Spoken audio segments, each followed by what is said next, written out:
Hi, this is Hanging Out, Messing Around, and Geeking Out with 3D Printing. Bill and Plato, TCH 410 at Illinois State University, December 2018.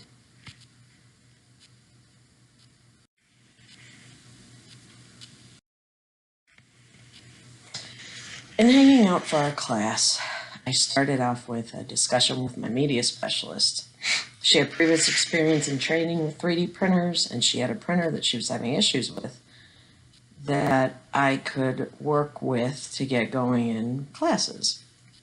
I also had a discussion with a colleague who was awarded a Beyond the Books grant, which is a local grant, for a 3D printer and accessories, and she was planning to integrate a 3D printing lesson into our classes this year. As I hung out with the SDPLNs, the International Society for Technology and Education, has professional learning networks for a wide variety of interests. I did end up posting a query to the PLN. I didn't hear directly back from anyone because I asked if there were any and all suggestions for the integration of 3D printing and apps. And these listservs are really hit or miss depending on the timing. There's a huge ability to search the archives and take a look at what you need from there. So that was extremely valuable.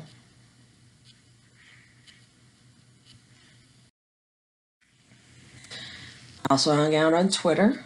I tweeted a wish, and my tweet did not get any direct responses, but I did learn the power of the hashtag, because when I clicked on the 3D print hashtag, there was a world of information when I was able to do that. Also hung out on the internet. I found a great deal of links that had to do with 3D printing, specifically in the classroom. And I will put a link to this presentation on Google Slides so that if anyone's interested in going to these links live, they will be accessible to you. Found some videos. TED was probably the most important place to find videos on 3D printing. I could curate, I think it was 87 videos that came up on the search. Vimeo and YouTube both curated a wide range of videos, mostly though they were from vendors who were trying to sell their products rather than, videos to watch people integrating 3D printing. MakerBot seemed to have a lot out there, but again, trying to get customers too. Found an Inside Edition video that talked about a chance meeting in a taxi. Ended up with a girl getting a 3D printed prosthetic arm, which was the closest I could come to let's use 3D printing, let's find a way to make it applicable and authentic. So this brought a whole bunch of questions for me. How much time will it take to prep for this class? That I would be doing with 3D printing in any way? How much curricular time should I allot to an activity with 3D printing if I want to do it well? How many spools do you need for printing? What's available in the district or in the building?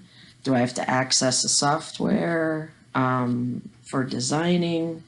If I do, is there stuff available to make that happen of what we've already done with kids? If the software is not free, then what will happen? Will it work with the printer I have? Must I have all my questions answered before I jump in with the students, or do I just jump in? Do I just want to hang out with this for a little while instead of trying to plan, going right into it? And is it enough to say, I made a 3D heart model, or do we want something more for students? Something more relevant or useful, something that won't end up being thrown away or recycled, like a craft that a kid brings home or something like that. So I messed around with some apps. Clone is an app that is extraordinarily powerful, but it was extremely difficult for me to use. It 3D scans real world items. It uses Apple products. I use the iPhone and a scanning mat. I think you can use Android too, but it's basically some mobile device that allows you to scan. It's fairly difficult to get a good scan. I had to go around the entire object in a dome, and the final image wasn't perfect. The design would need to be tweaked, and I just didn't find this as a great app for middle level students, but it was worth digging into. Thingiverse, excuse me, was another app I looked into. And there were many things that basically were curated and designed and uploaded, and you could take them and remix them or take them and print them or whatever. So I found a raised keyboard thing, and I printed the home row as my first print on the 3D printer that you see there, which is in my colleague's room. It is really quite interesting learning to spool it. It has to heat up, almost similar to like a laminator has to heat up. And then we had to put it through, I'm not sure why, we had to put it through a certain program in order to get it to print. I'm not really sure why we couldn't just get it to print as the file, because it was an STL file, but there were a lot of steps for that particular printing operation. So, all right, geeking out with Tinkercad. I learned a lot about Tinkercad. Website was founded in 2011. 2013, Autodesk took it over. They were ready to shut it down. Since its beginning, over 50 million 3D designs have been added to Tinkercad. Over 7 million tinkerers belong to this community. And according to the website, Tinkercad is a free online collection of software tools that help people all over the world think, create, and make. The ideal introduction to Autodesk, the leader in 3D design, engineering, and entertainment software. Its 3D design section is recommended for grades 3 through 8. Tinkercad has an easy drag and drop format, and electronics and coding are recommended for grades 5 through 12. In considering a lesson using 3D printing, I look carefully at Tinkercad. In my colleague's science classroom, where we co-taught using Tinkercad as a center, students were learning about the solar system, the planets, and her eventual goal is for students to create a scale model of each planet. In my specialist room, I'm looking for something less concrete than that, less directive. I like to use the concepts of project-based learning for students to create in a makerspace environment in order to end up with a public product that answers a meaningful problem or question. So when I was looking at one of the webinars through Tinkercad, I was directed to the Buck Institute for Education, which had this great visual of what is essential for project design elements for problem-based learning. And I had tinkered with problem-based learning before several times, and I was super interested in digging in again, and I thought Tinkercad would be a great way to do that. So I have a screencast within my video that is talking about the basics for Tinkercad. So I'm going to let that take over, students, especially about and design. I think of back in we do a after lot in problem-based my learning, and I've done screencast. things with problem-based learning for years. And it's been off and on because, quite frankly, it's tremendously difficult to create the project part, like product of problem-based learning, what you are going to present to someone or what you're going to put out there in the world. And I think Tinkercad does a really good job of giving teachers and students the opportunities to create even just a design. It doesn't have to follow through with a 3D print unless you want it to, but a design of whatever is going on in their heads. And you don't have to have 10,000 pieces of materials, expensive things to put together, and you get a really nice product out of it. So I went to Tinkercad and I clicked on the teach area up here, and basically you have the dilemma, if you will, of if your students are 12 and under, then there's a whole approval process that has to happen. If they are 13 and over, then they can sign up for Tinkercad all on their own. So they get a code that's good for 7 days, and then there's an entire like verification process they have to go through, and I think it's like paper and pen actually, and not even email type of thing. So just keep that in mind, that it might not be that you can just snap your fingers and start. Now, as you scroll down the screen, what is nice on the teach area is that they have all sorts of things for teachers. They have the the educator webinar series, which is a series of webinars. I went through a couple of them. The How to Get Started with Tinkercad in Your Classroom one was helpful to a degree, but unfortunately some of the things she was doing on it were from Tinkercad of 2 years ago, and they've changed some things and where those things are, so they really could use an update on that. But it was a live webinar, so it's nice to have it there. And then I also looked at how to use Tinkercad for project-based learning, where the moderator had several educators around her as she talked, and they discussed how they were using things in real education formats, in real classrooms. And I really appreciated that. When you're looking at connecting with parents, they have information there and shortcuts there. So the teach section is really nice. They also have some information about launching a maker program, class lessons and professional development, which is kind of cool, learn 3D printing, and then some posters that you can download as well. So this is really a site that is set out for education, which is why I like it better than some of the other apps that I had been looking at. Now, if you go to the Learn portion of Tinkercad, you will find that there are things called starters, there are lessons, and there are projects. I worked on the starters, and when we were doing rotations with a colleague of mine, she was doing rotations in her science class. That's what she had the students doing, was working with tinkering in a very safe environment. Now, I wish I could show you how those roll, but since I did them all, you're just going to see a completed product. But in general, Tinkercad is set up to be fairly independent for students. So you would have your workspace, and then on the left side, it talks to the students step by step about what they need to do. Now, in a perfect world, that'd be great, but the world is not perfect. And sometimes students either do not read the instructions, or when they read them, the instructions do not make sense to them because of something that is missing in their learning, perhaps mathematics learning, perhaps they're learning in manipulating objects within programs.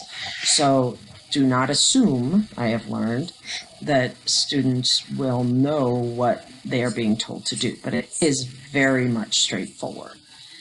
And in the lessons area, they have lessons to take the students step by step through this, step by step through each lesson. And I particularly enjoyed the ruler one because I thought, what a great idea. The students are actually making a ruler on their own, and they have to clearly be very cautious of their measurements. They're doing it in centimeters and millimeters. And I, as a math teacher, was like, this is such a better idea to start off a measurement unit so that they can really get the idea of what is the unit you're using. Because so frequently we have students that, they don't know a centimeter from an inch, and then they have the rulers in front of them and they often choose the wrong side. It's just very interesting to have them make it from the ruler up. So I really enjoyed that one a whole lot as math integration would go. You'll also notice when I scroll down, there are 3 different options for students if they want to go to a next level with this. They can 3D print their design because it says we support all 3D printers that accept standard STL file formats. They can order 3D prints online and get them directly shipped to them. And they can also have SVG files, which support the file as far as laser cutting is concerned if they're at that step of the game. So the one other component that, there are also projects that you can do, which are, they're targeted at both teachers and students. And for example, this one, design the best wind farm blade, that would be authentic, especially for students in Central Illinois, where we can literally see the wind farms from most of our roads the further east we go in McLean County. There are tons of wind farms, so that idea of what makes a blade for that, and how does that go, and how do we collect energy from that, and does the energy stay local, or does the energy go to places that do not have accessibility to wind farms? This is a whole project that I was really, thinking had a lot of promise, especially if I were in a science classroom and my, energy is a thread that goes very deeply through the next generation science standards. So I think that will be great for pretty much anybody. The Build a Tinkercad house, I was thinking, we have had some recent weird weather. And so in Central Illinois, what are the biggest things we have to worry about weather-wise with houses? Well, usually wind and tornadoes. So perhaps the challenge for them could be to research what it is that makes a house fare better in a tornado, or is there any design?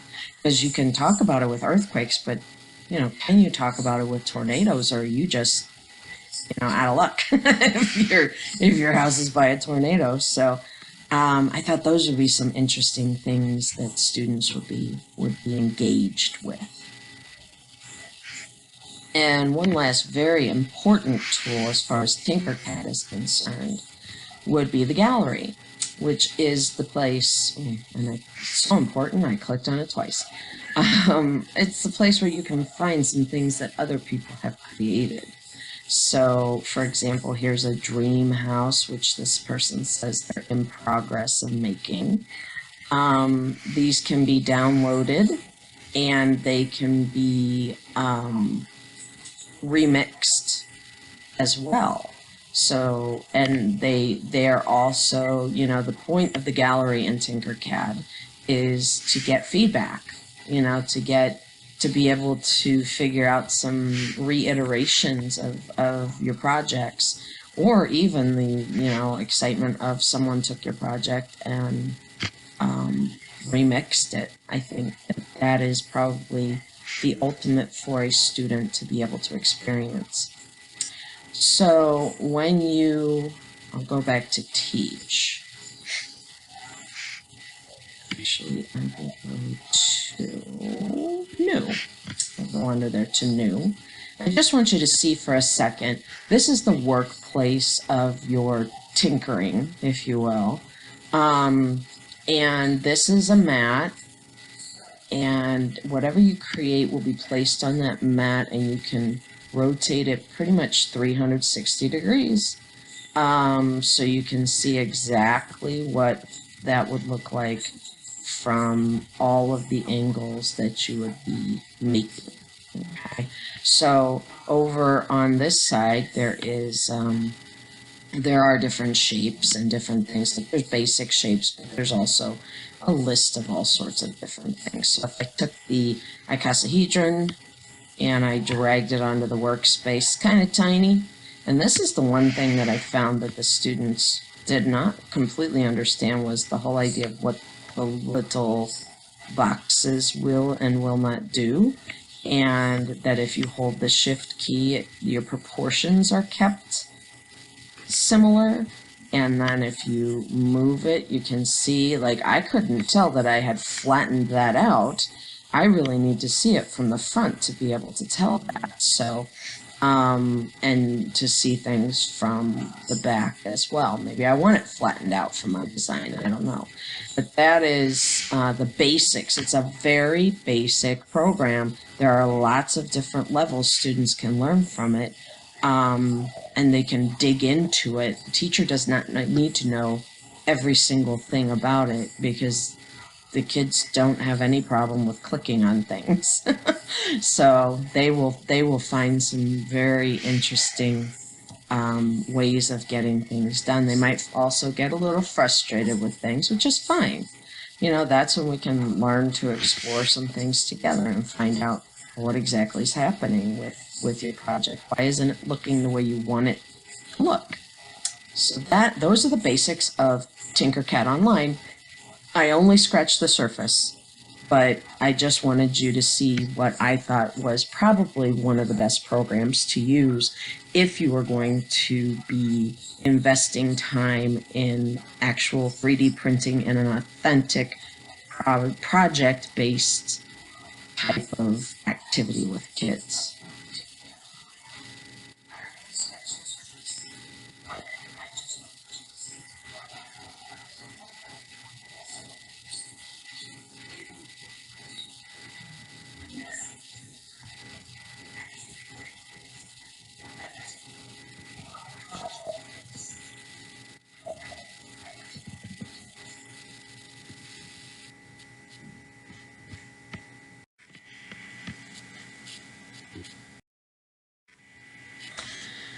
So now I want to look at using Tinkercad within a maker environment. Excuse me, I'm at the brainstorming phase of getting my curriculum follow more of a PBL makerspace type of context.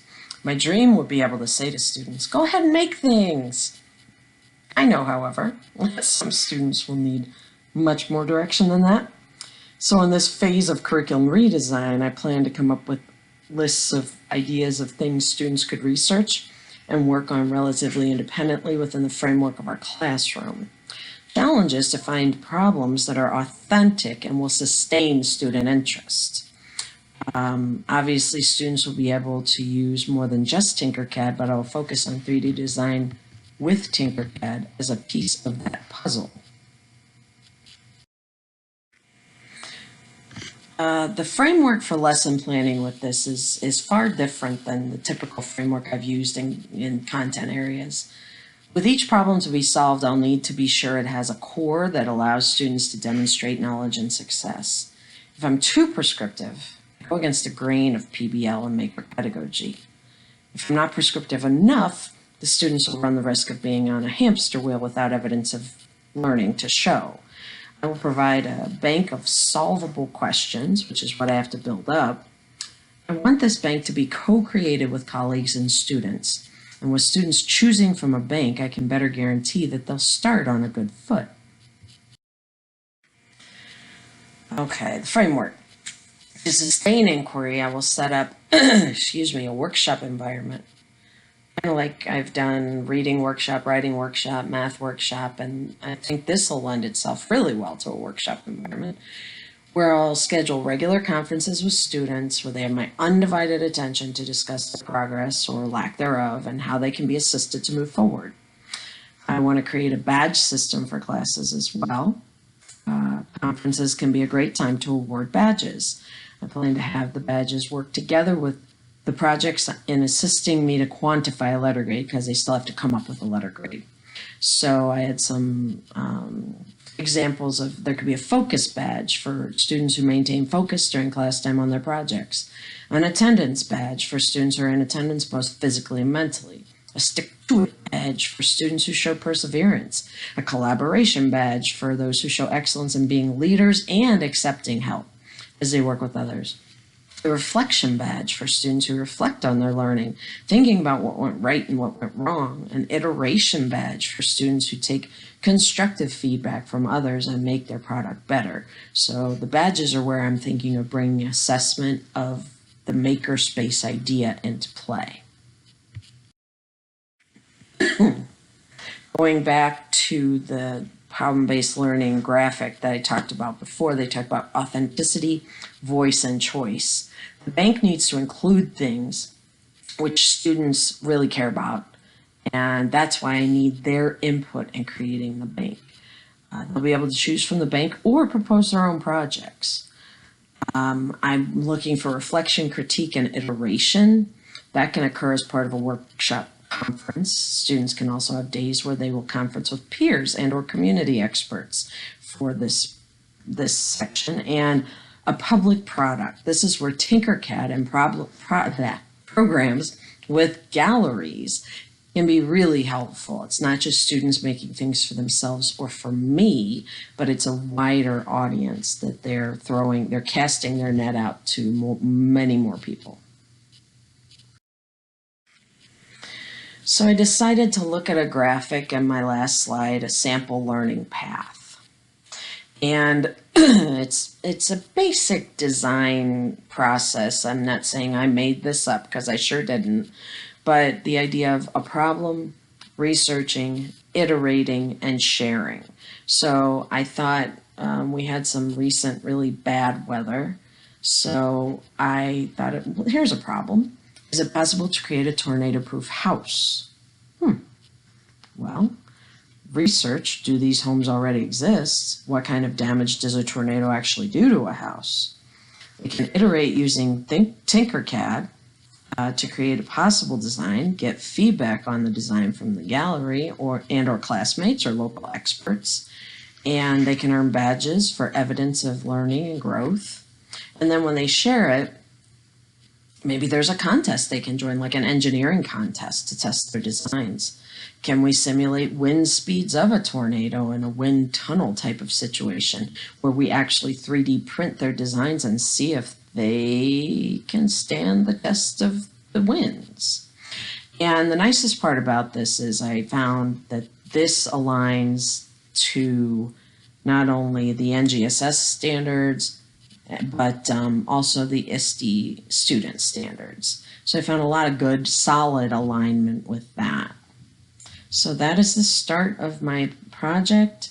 That was my hanging out, messing around, geeking out of the semester. I am really pretty excited about where this will lead. I have a lot of different things I still want to work on with this, but I think we've got something solid to start off with. Thanks for listening.